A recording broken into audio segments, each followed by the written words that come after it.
Hi guys, this is Mr. Murphy. I'm going to show you today how to do a blemish pickup cleaning. So we're going to go ahead, we're going to have no background. We'll start with our picture, creating a new one, and I'm going to call this blemish fixing, and then my name. You guys would put your name. So we need to have a picture here. I'm going to go ahead here. I'm going to pick, I've already searched for zit, so I'm going to pick this one. I'm going to go ahead and download this picture. You can do the URL, but it doesn't always work. So I'll just put one zit. Now I can come back over here, file, and I'm going to open the image from my desktop. There we go. There's zit. All right, so I can zoom in on this. You'll notice again, if I zoom in, I can move really quickly around the image over here on Navigate. So there's the zit. What I'm going to do is use what's called the clone tool. It's right here. I click the clone tool, and the most important things are seeing source, paint, and brush.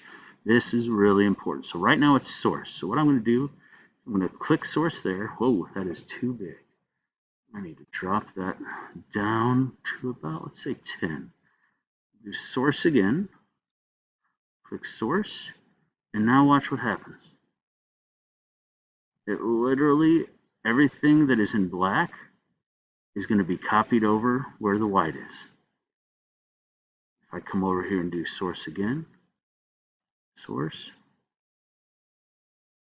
there we go. So now when I zoom out, you can kind of see it. It's not perfect. If I wanted to do even better, what I'd do is add a little bit from this side too.